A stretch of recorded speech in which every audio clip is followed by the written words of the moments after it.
First up, the big story of the day. It's a big blow for N Srinivasan. It doesn't look he can return anytime soon at the helm of the BCCI.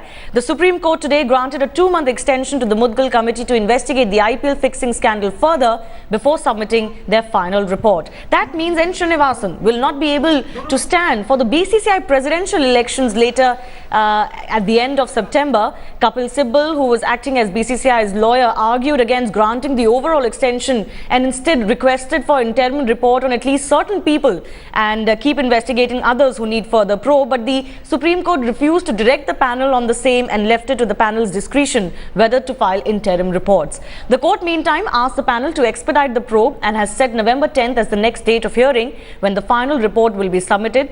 BCCI is all set to now file an interim application asking the apex court to allow Srinivasan to stand for elections, but the petition lawyers are expected to resist that vehemently, raising the issue of conflict of interest again, and they will also claim that the BCCI is acting on behalf of N Srinivasan.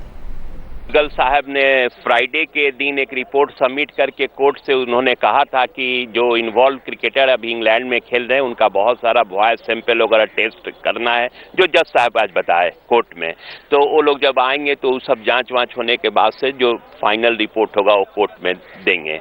13 लिफाफा में जो नाम है, जो एक नाम श्रीनिवासन का, हाँ श्रीनिवासन का खुद सुप्रीम कोर्ट ने किया है, ओपन किया है, वो उसके आधार पर उनको कोर्ट ने बाहर किया। With me is Justice Mudgal, and Supreme Court has given an extension of 2 months for the final report. Sir, you have placed an interim report to Supreme Court, and today during the hearing the Supreme Court has decided to extend the committee report so by 2 months. So I am grateful for the Supreme Court for reposing confidence in our committee, and we'll do our best to submit the report in time. I can offer no other comments. Right, sir.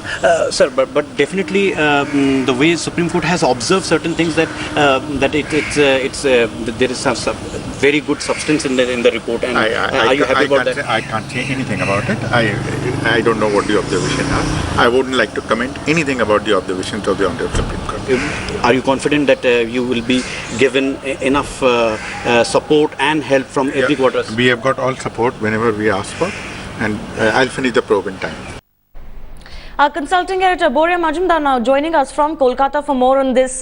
Boria, how difficult does this make N Srinivasan's candidature in the upcoming presidential elections at the end of this month? Does this mean that the door is closed, or can some twist in the tail still happen? No, lots of twists in the tails are still going to happen, Shivani. I mean, what has happened today was exactly what was expected. The Srinivasan camp expected the 2-month extension. They were aware that there might be a possibility of an extension. Kapil Sibal arguing for Srinivasan, which is why I mentioned this point about, an interim report. C.A. Sundaram appearing for the board also stressed the same point. As you rightly said, the BCCI will now file the interim application asking for Srinivasan to be reinstated. They might even want to defer the AGM. Yeah. That is a constitutional provision. Article 16 of the board's constitution says you've got to finish it by September 30. They might even want to postpone the AGM and ask the court for that. So this is definitely not the closing of the door for N Srinivasan. It is a blow. It is a blow, but now it depends on the other members of the BCCI as to what they feel. Will they want to pursue and force the AGM before September 30th? But for the moment, it is a blow for Srinivasan only to that extent that the court did not clear him today or maybe in the next few days and allow him to be reinstated. So as I understand, Boria, you're saying unless the BCCI decides to postpone the AGM, at least after this court order, and unless something changes, he cannot fight for the presidential elections. Is that correct? And what are your sources in the BCCI saying?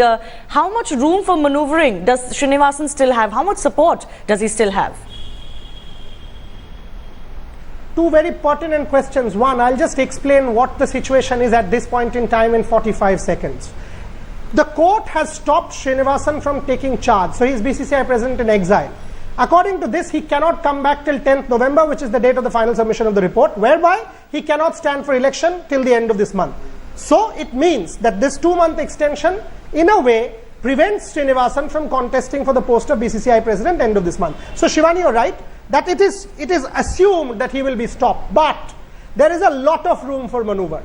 One, they will now appeal to the court that allow him to contest.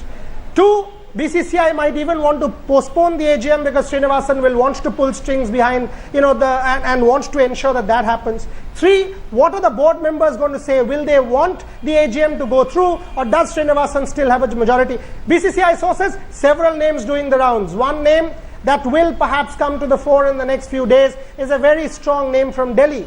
So we'll have to wait and see over the next week or so how the permutations combinations shape up. As on today, Srinivasan's path has become slightly more difficult, but I keep emphasizing this. Door is not closed, and this doesn't come as a shock to him because this was on expected lines that the 2-month extension would be given. So, in other words, Bora, you're saying that if the BCCI files an interim application to ask for Srinivasan to be allowed to fight the elections, the result could go in their favor? I am no one to conjecture what the court will say, but I can, and you rightly said this, the petitioners will oppose it tooth and nail because there's a writ petition already pending in the Mumbai High Court challenging this exact thing, that can Srinivasan come back. And if you go by Justice Patnaik's ruling, from March 28th, there have been 3 times that the Srinivasan camp has asked for a reinstatement, including filing an order of recall. Twice before they were shot down. Today they've been shot down. Whether or not they'll be allowed if an interim application is filed, we don't know. But the precedent is he might be stopped. Now, if he is stopped, then the board will have little option. But one, to postpone the AGM. Two, by trying to change the constitution by a 3/4 majority, try and get Srinivasan that backdoor entry. Right. Can that happen? We've got to wait and see. But at this point in time, the road becomes difficult. Oh, absolutely. Bora Majumdar, thanks a lot for joining us and explaining just where things stand for N Srinivasan right now.